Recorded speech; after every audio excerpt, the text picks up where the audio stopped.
This is Envision Self-Healing podcast episode number 7.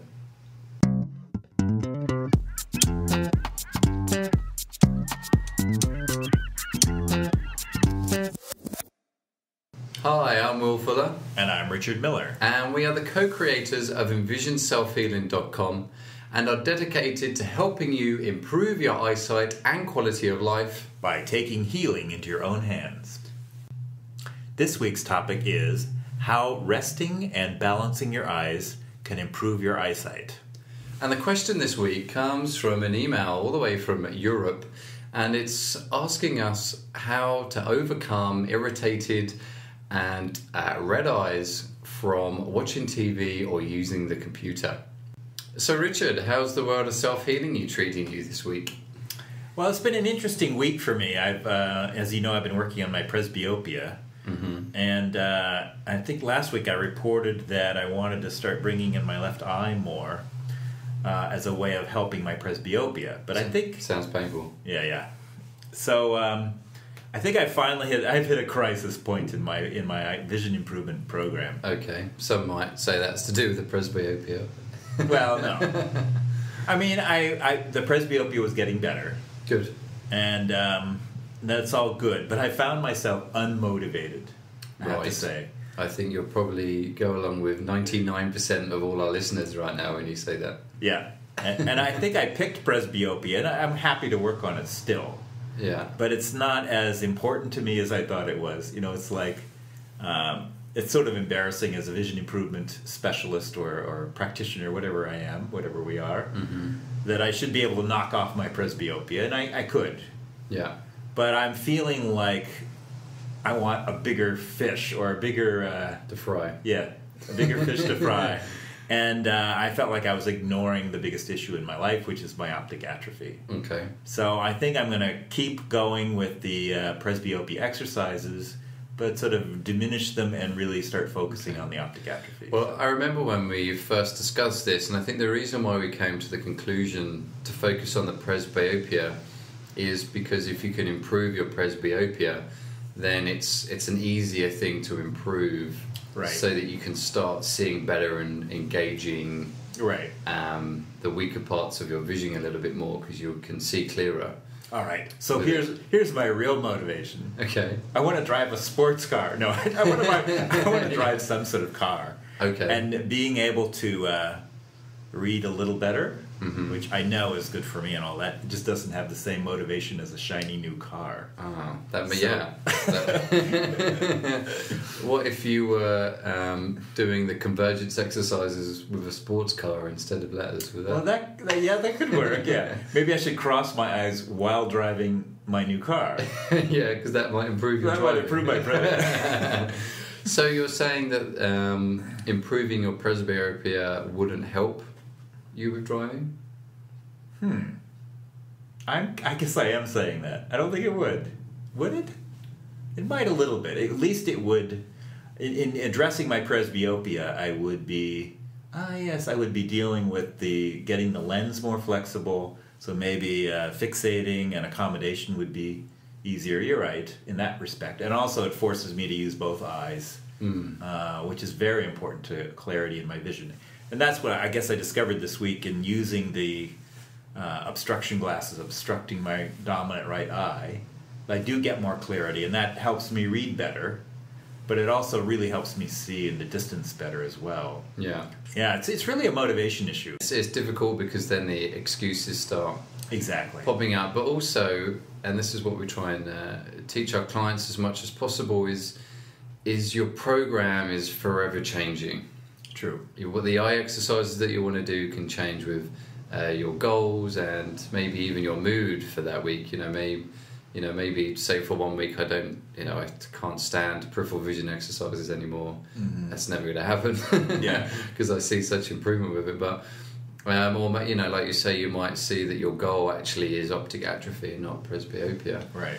And I think the thing to do is just to keep tweaking the program, which is why we recommend keeping things like the vision journals, or just keeping your program somewhere in the house on a piece of paper so you can go through and chop and change it. And I think as long as you're doing your exercises, I know myself. I mean, I also could improve with my, say, myopia or with my astigmatism. But like yourself, I'm choosing, because I've got bigger fish to fry, which is my RP, right. And that to me at this point in time is more important. But I'm still doing the distance looking because it's all still helping the RP, right? Right. But I'm trying to incorporate it into the peripheral vision stuff all at the same time. Right. So, but that's interesting. It'll be interesting to see how you get on this week and see if you can incorporate. And then, so I'm doing more of the obstruction glasses to bring in my left eye, and that actually will help the presbyopia as well. But the other reality is it's very hard to separate these things out. Like I have trouble reading. Part of it is presbyopia, but part of it is the optic atrophy. Part of it is the fact that I'm overusing my dominant right eye and not bringing my left eye. There's all of these overlapping factors that go into reading. And the reverse is true, that the factors that affect presbyopia affect my distance, my ability to drive the car, as you say. So it is all interrelated. So anyway, in my blog this week, you'll see that I'm starting to do an exercise that we don't put on the website, at least at this point, which is stimulating with a flashing light in my blind spots. And focus on the optic atrophy. Exactly, yeah. But you're still, I mean, you seem to have incorporated it so well into your lifestyle anyway, putting it on the fridge. Yeah, so, exactly. Maybe it's just the fact that you've incorporated so well now that instead of, it's not that you're not doing the exercise, it's that you can now focus on something bigger and better. Good idea. I like that while idea. still doing what you're doing, because our ultimate goal here for everyone is to be able to incorporate these exercises into their life. Obviously some things like palming, it can be a bit dangerous to walk down the street whilst palming. Yeah. So some things you need to take a time out and do them, but certainly just exactly what you're doing, incorporating it is perfect for everyone. I think that's a positive more than demotivation. But for myself, how are you doing then? Yeah, pretty good. I'm still sticking to my hour a day, and I'm still doing my peripheral vision exercises, and I'm still seeing small improvements day by day.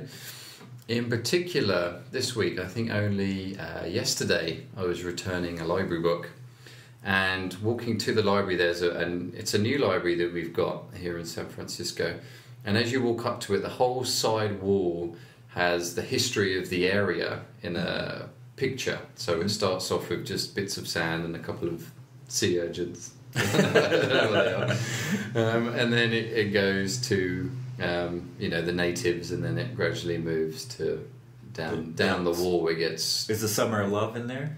I don't know.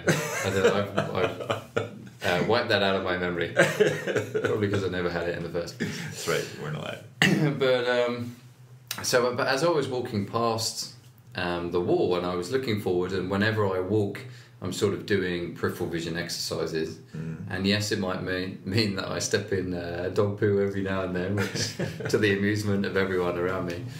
But I try not to let that get me down. I'm sure a lot of our listeners have experienced that before. Oh, yeah. But I must say I did enjoy the other day when I did do that, and I did tread in some dog poo, and the person next to me laughed, obviously, and they said, "I'm terribly sorry that I'm laughing, but it is quite funny that you just stepped in it."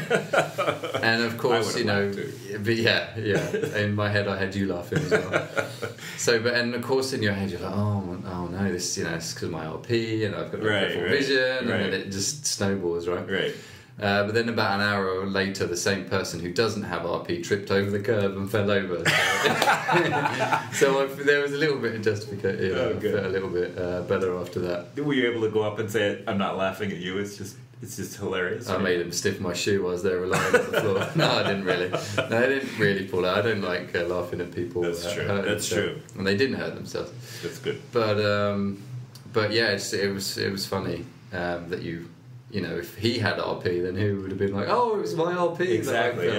Yeah. Anyway, completely different subject. But I'm walking down the road, and I've got this image that I've walked past several times before and not really paid attention other than with my central vision. But this time I was actually able to acknowledge change in pattern or colour as I was walking straight. So I don't know if you remember before, several weeks ago, I talked about, maybe it was even the first podcast, seeing sort of maybe the houses to the side, and before it was just sort of an awareness that an object was there. There was no real definition in colour or anything. And that was house by house, but now this time it was a picture, different pictures. And I was even able to make out different colours. Like I could tell there was different in tone between the different pictures. So I was, I've never been so happy returning a library book before. And start stepping in dog poop. yeah. But so that was a big achievement for me this week. Not stepping in dog poop. Yeah. I think we said that enough. Sorry, I hope nobody's offended by that one. But it's one thing I do like when I do little things like that, like trip over or whatever, is that it shows that I'm using my periphery. Yeah. Because we talk so much about using what's strong, using what's weak, and trying to rest what's strong. So for me, that's my central vision, and I guess for you, it's resting your periphery and trying to work those particular areas, I guess, in your... Yeah, I'm a little more complicated, that way, but I almost, even though I had that achievement of seeing the different things on the wall, and I even noticed when I was on public transport the other day, I was able to count cars going past me in my periphery. And at one point I was able to make out the wheels on the car, and at some point I was noticing different tones. Just through it. It came to me when I was planning a blog actually, and I was sort of daydreaming, staring in front of me, and then it was like all of a sudden I started picking up moving images by the side, and I tried to stay in that area of the periphery, and I know after a while it became clear that it was cars going past, and I was able to count them. But even with all that achievement, I was in a supermarket the other day. And I was walking along, and all of a sudden this person just appeared in front of me, and it was the security guard. I was so glad I didn't walk into him. But I was like, how come this person just appeared all of a sudden? I'm having these improvements with my periphery. What's going on here? Is my vision getting worse? What's going on? But it made me realise that it was a positive, because it showed that I was really using my peripheral vision, and where in my everyday life I don't necessarily have, because I'm not in a busy downtown area, I don't have all these people darting across me and what have you. So obviously it shows that there's plenty of work still to do there, but I was pleased because it showed that I wasn't trying to overuse my central vision and try and scan where everyone is, and I didn't have that stress and anxiety.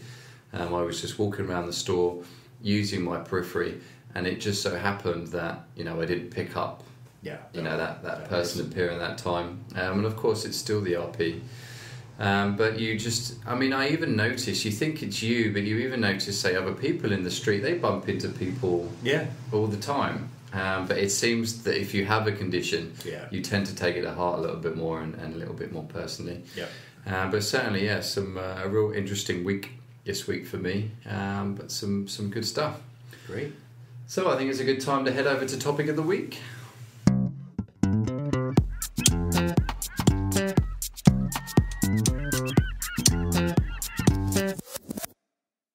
Topic of the week this week is resting and balancing your eyes as a way of improving your eyesight. Yeah, and you said that in a really nice, toneful way there. Good. I felt very rested. Yeah, you feel rested. I'm trying. Just hearing you say that. So why don't you tell us a little bit more about the next part of the anatomy, which, if you remember, over these last, 4 weeks now, we've been doing this podcast straight after our online webinar that we've been doing, and we've been trying to let you guys in on a little bit of the information that we're doing on that course, so you can get a bit of an idea of a bit more information and how you can improve your eyesight that little bit more. And we've moved from the front of the eye, starting with the eyelids, and we've moved all the way back through, and last week we looked at the rods and also blood flow. And now this week we're going to be looking at the optic nerve and the brain. So Richard, why don't you tell us a bit more about the optic nerve? And this is, of course, my favorite part of the eye, because it's the part that's atrophied on me. But... Oh, you've got nerve. Oh, God. Sorry. Yeah. So the optic nerve, let's see, let's start at one end. Let's start at the retina. So the retina, as we heard, has rods and cones, which are called the photoreceptors as a category. So the photoreceptors are actually at the bottom of the retina.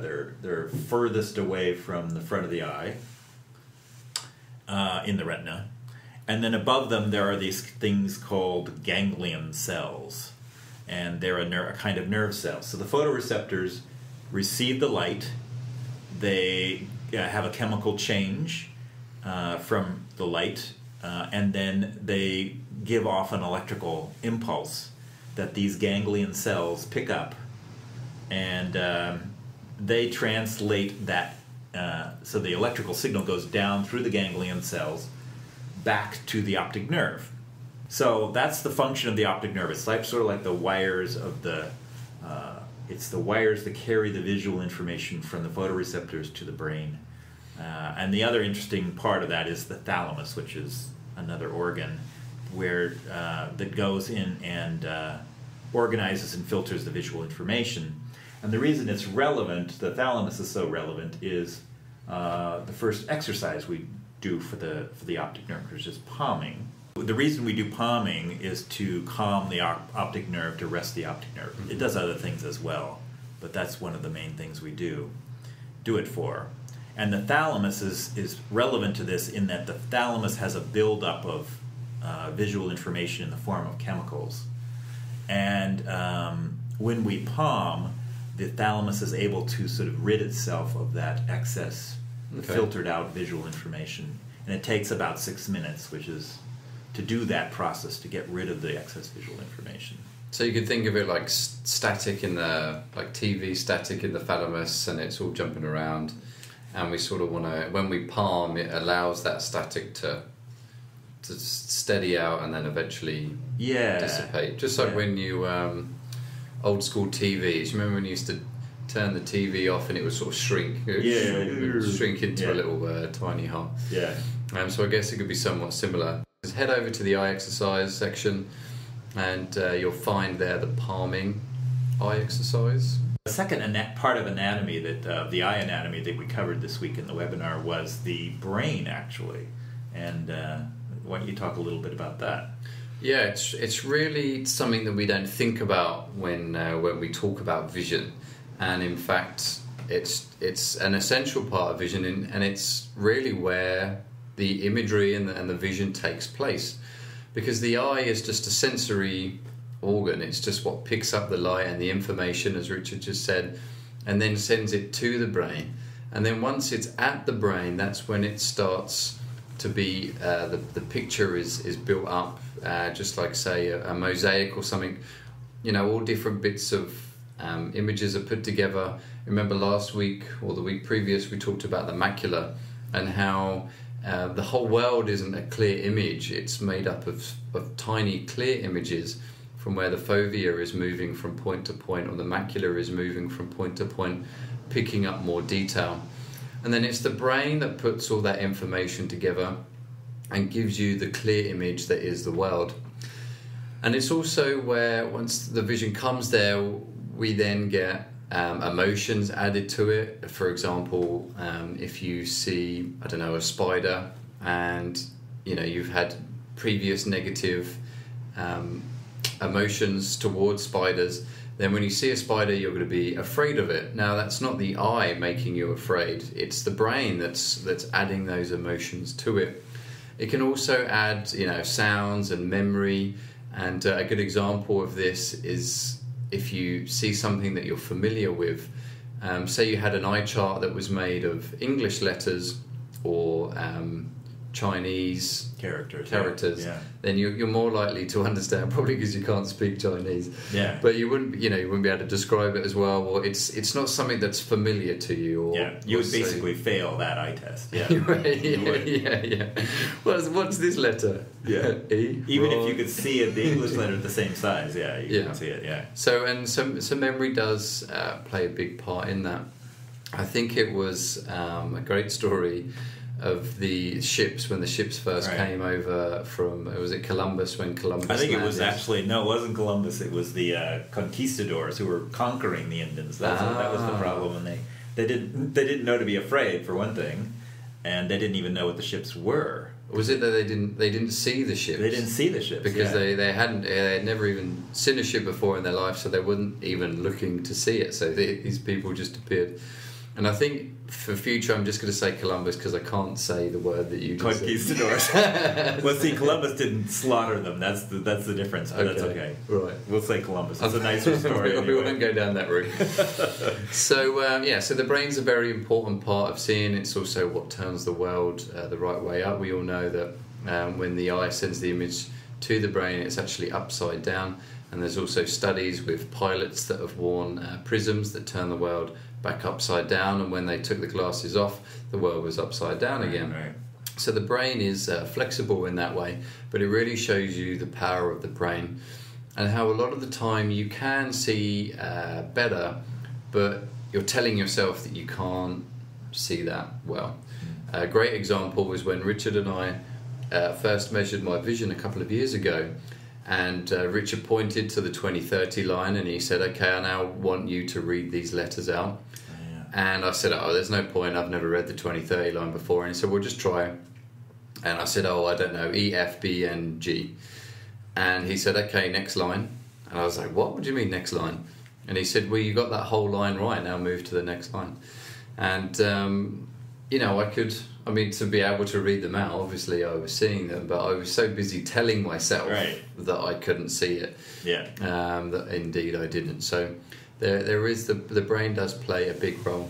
Now, in particular, we're going to be looking at dominance and how this plays an important role, because the brain does favour one eye, and the way it does that is, as an infant, as we grow, the brain develops more connection to one eye and favours that eye, and that means that you can fixate quicker with it. You see better with that one eye. And this is just a way, if you think about back in nature and you're hunting for animals and what have you, those extra couple of hundredths of a milliseconds could be the difference between either running away from an animal or being able to hunt and catch it. So this dominant eye is something that we became reliant upon, but it was something that we used to use very naturally. But now, if you think about our modern day lives, because we're under so much stress and strain all the time, and we're really using this dominant eye all day, every day for 12, 16 hours a day, and it's never getting that rest. So whereas before, say you went hunting, you would only maybe hunt for a couple of hours, or it would be at short intervals, whereas now we're really working that dominant eye for a vast majority of the day. So what we want to do is an exercise called obstruction glasses, or obstruction, where what we do is we cover the dominant eye with either an old pair of sunglasses with a lens cut out, or and also the lens that's still there, we cover that with tape, or we stick a small piece of paper to the bridge of the nose that covers the dominant eye. Then when you're using your normal visual system, then you're actually preventing yourself from overusing that dominant eye. You're resting it, and you're also allowing the brain to use that non-dominant eye to remind it that it's still there, and you want to keep it as active as possible. So you can do that if you're reading or your computer screen or whatever, and you can just pop this piece of paper on, and it allows you to obstruct the dominant eye and then use the weaker eye or non-dominant eye. In talking about this, it actually just occurred to me that basically we have a lot of stress in our lives, in our modern day lives, And we really don't look at things with depth a lot of the time. We're looking at a flat computer screen. We're looking at a flat piece of paper. Yeah, that's true. So how does the brain actually create that 3D image? Yeah, it takes the... so each eye has a slightly different perspective, just offset by, well, in my case, maybe 3 inches, in some people's case, maybe 6 inches apart. Let's do a study. So each eye sees a separate image, and the brain then fuses those image into one 3-dimensional binocular image. Making one mega image. What we call a fused image. Yeah. So the two images overlap perfectly, and you get this... Essentially, it is an illusion still of depth, but the brain is able to create that illusion. And the other aspect of it is when they're overlapped like that, you actually get a clearer vision, a clearer image overall. You get more detail, more acuity. And this is why when people do the eye exercise, the beads, that you can also see at our website, and it's also a very classic eye exercise that a lot of vision therapists use. It's also called Brock strings. Brock strings, yeah. So if you're fusing correctly, when you look at one of the beads, because you're looking at it, there should be one bead, and then either what's in the foreground or in the background, there should be two. And the reason why there is two is because it's those two separate images from each eye. Right. But the actual thing that you're focusing on, that single bead, is only one, because that's that focal point, and that's where that fusion is occurring. Right. So what we do to improve fusion, the simple exercises and what we did on our webinar is covering the dominant eye and exercising the non-dominant eye. And we did it, you can do it through looking at our large and small print with your non-dominant eye and doing shifting. You can do it with an eye chart, again covering your dominant eye and looking at the eye chart with your non-dominant eye and shifting with that. And those two exercises can be found on our website under shifting. And then the third thing you can do is play with a tennis ball, covering the dominant eye. And a fourth thing is you can cover your dominant eye and walk around and look at things. So all of those things engage the non-dominant eye. And we encourage that as much as possible. And that will give you, as I said earlier, clearer vision and 3-dimensional vision. So those are the two benefits. Excellent. So before all our brains explode from all this great information, I think it's about time we move to question of the week.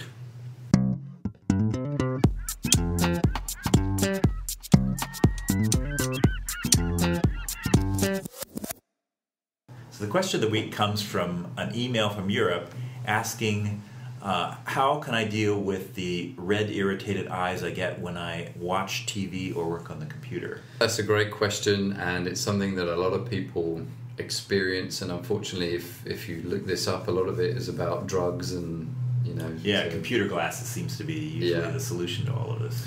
So, but really, and everybody is different, and if you're experiencing something like red eyes, then you really want to sort of have yourself checked out by an ophthalmologist, just to make sure that it is just the eye strain that's causing it to begin with. I know that if people wear contact lenses too long, because it doesn't let as much oxygen through to the cornea, then the eye starts to turn red as it's trying to increase more blood, because it thinks that there's not enough oxygen getting there. So if it's from wearing contact lenses too long, we don't advise contact lenses anyway. We prefer glasses, right? Because you can take them off, take it on and off easily. But yeah, that's not necessarily the question, but it's just important to bear that in mind. But if it is something that you're noticing that your eyes are fine and you start watching TV and they start getting dry and itchy and a little bit sore as you watch the TV, then certainly there's a few things that you're going to want to do to help improve that. I mean, first of all, you might want to check whether you're blinking at all, because when people watch TV and work on the computer, often they stare and don't blink. Yeah, so that's one thing you can do. You can check out, I have no idea what episode it is, previous episodes to this we talk about blinking, probably the third or fourth. Yes, I think it's the third episode, yeah. Where we talk about how blinking is so essential and how it stops the eye from being dry. And obviously that's such an essential part of the visual system, is to keep that lens moist, the cornea moist. So blinking is really important to help prevent those dry eyes. And also the irritation, because the water is it's washing the eye. You know, if you're not blinking and you're staring, then it's going to increase that irritation and right. I don't know, even any particles in the air. I mean, if you're not blinking, you're not cleaning the cornea at all. Right. I think the second factor we would bring in is what we discussed earlier today, is palming. Mm-hmm. And obviously we would recommend palming after this kind of experience, but I think we would also recommend palming before. Yeah, if you remember last week I talked about how I didn't do my eye exercises for a few days and I felt that strain, and I can luckily report that I worked really hard this last week, my exercises, and now I don't have that strain. Okay. So I'm pleased about that, but it did take me a while to catch up. So certainly prevention is better than cure. Right. In this case, and by regularly palming every day, not only are you helping to overcome the strain that you've put on the eye, but you're also helping it out in preventing the eye strain, give it a little bit of leeway.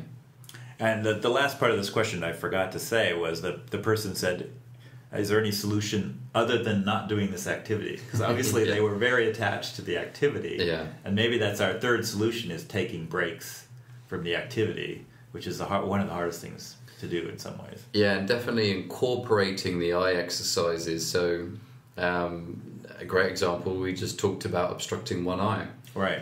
So the individual, might even find that the sore eyes could even be the dominant eye that they're overworking. That's true. Yeah. So, but even if it's not, doing things like obstruction, you can do the Melissa eye exercise. Just stick a piece of paper down the center of your face, or you could just, if you're watching a TV program and there's commercials, just palm. Yeah. For 3 minutes during the commercial, or hey, you just made a good reason for commercials, didn't you? Except they're really obnoxious to listen to as well. Or turn the volume down. Yeah, there you go. And then you just ignore them completely, which is what they're worth. Maybe eye strain's come up since the TiVo was invented. yeah, there's no breaks. And just things like, looking out the window, looking into the distance, turn away from the screen and blink 200 times. All the exercises that we're going through, you can try and incorporate them whilst you're watching TV or using the computer to help reduce that eye strain, and you should see a reduction in the redness as well. Yeah, that should help. One final thing I just thought of is you can always, if the redness does occur, just to lie down with a cold towel. Oh yeah. Just get like a cold face cloth and run it under the tap for a couple of minutes, or get it wet and put it in the freezer for a couple of minutes, not too cold. And then just rest it over the eyes, and it would help take down some inflammation. Very good, yeah. And help, take some of the soreness away. But really, that's sort of now in the beginning. You shouldn't be at a point where your eyes will be that strained, where they're that sore and itch, and itchy and redness. You really shouldn't allow your eyes to get to that point. Right. And it might not even be the computer. It might be what you're doing 10 hours before the computer. What sort of stressful things are you doing? So it's quite a tough one to answer, really, because there's plenty of broad questions there, but I think we did a pretty good job at addressing that.